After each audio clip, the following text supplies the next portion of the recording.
Nice Suka structure outside where these Jewish people just finished this extravaganza festival that lasted 3 weeks pretty much, almost a month of non-stop festivities. And yeah, now we're just winding down pretty much. People are finishing up this meal that people usually eat Saturday night. And this camera's a little bit blurry, so I'm just trying to wipe it out. Um, but yeah, essentially here, that's a little better. Maybe. No, not really. Okay, it's still a little blurry, but whatever. It happens to the best of us.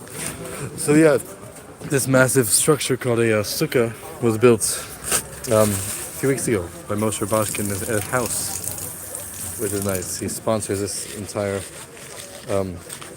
festivities. I'm trying to wipe out this camera. It's not even working. And pretty much like hundreds, if not thousands, of people come throughout the holidays to enjoy free food, unlimited food, and good hot food. He hires workers and he does a lot of stuff so to supply the community. There's like hundreds of guests come to this Brooklyn, New York here to celebrate the holidays. Let's just take a quick look. We already did a few live earlier, but it's just really interesting, so I'm just gonna keep doing it for a while. So yeah, a lot of cool stuff happening. And they have men's section over here, as you can see. This is the official signage. And they have some food here, and then they have a women's section inside the house for the women to go in, which is separate, which is good, because it's good to keep them separate, as they say, except unless they're married. But now here we are. You can see they have like some nice coffee and hot water, and they have filtered water over here. And then they have cups. They used to have wine here, but now they don't. And then, yeah, this is basically one of the entrances right here. There's like 20 entrances, or 3 entrances. And yeah, I mean, this is pretty much just a place for Jews to come during the holidays, and then eat a lot of stuff and hang out. And the holidays just ended. Literally 3 weeks of intense holidays, which is just over now. I mean, it's not over because it continues throughout the whole year, but all the holidays have to do with like getting ready for the new year. It's a new year basically. It's been 5,785 years since the universe was created. So the universe is not as old as people think it is, but it still is pretty old. I mean, 5,785 years is like I mean, most people I know are barely even half that age. So yeah, I mean, it's definitely an old Earth system. Hi to our new guests who joined. I was trying to figure out how to get YouTube Live on the phone combined with TikTok Live so I could have guests to talk to, but I could not figure it out because whenever I'd try to screencast from YouTube and then open up TikTok, then the audio would stop working. And I actually did an earlier live where I got 14,000 views for like half hour, but the entire thing was silent, and I didn't even realize that until so people were just watching this silent live for more than a half hour, and it got all kinds of views and likes and stuff. But I couldn't figure out how to get it. If anyone has any ideas, let me know. But basically, people are hanging out in this Sukkah, enjoying the last few minutes of Saturday night in Brooklyn, New York. And yeah, a lot of stuff going on here. Secretly.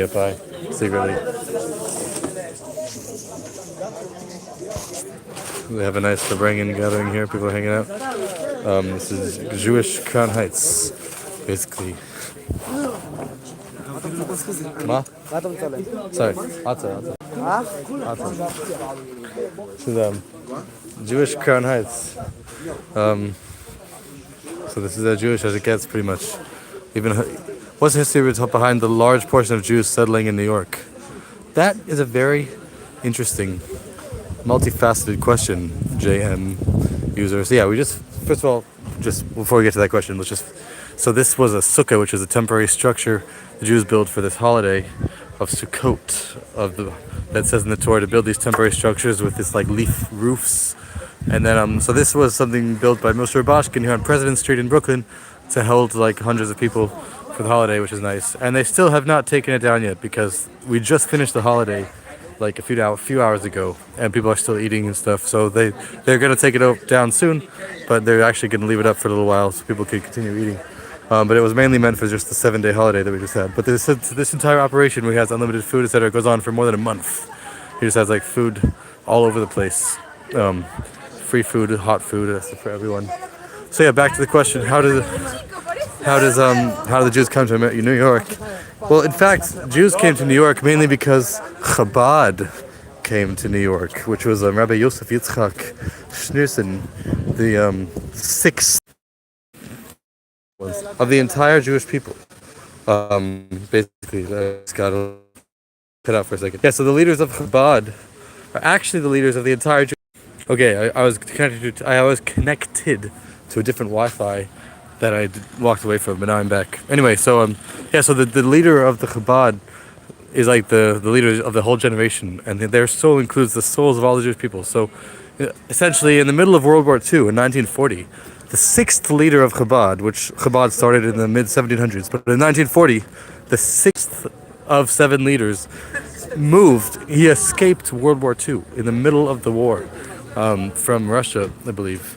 It might have been from Poland. I think it was from Russia. And then he escaped from World War II to New York on one of the last boats to America. It was a pretty intense story, actually, how they had Nazis help him. They actually had two Nazis help him escape. I don't know all the details, but I do know it's a pretty intense story. And he escaped to New York, and then he bought this property that we're about to go to with Hashem's help, called 770 Eastern Parkway. And that he bought that building as his home, where he personally lived for 10 years. And then when he lived there, he also established the entire Chabad organization to be centered there. And this was in 1940. And then when that happened, then the rest of the Jewish people, a large amount of other Jews from the world started coming to America. But they don't really know it, but really it's because the leader of Chabad came to America, and his soul includes the souls of all the Jewish people forever. So since his soul includes all the other souls, then that influenced a lot of other Jews to come to America, starting from 1940 and onward.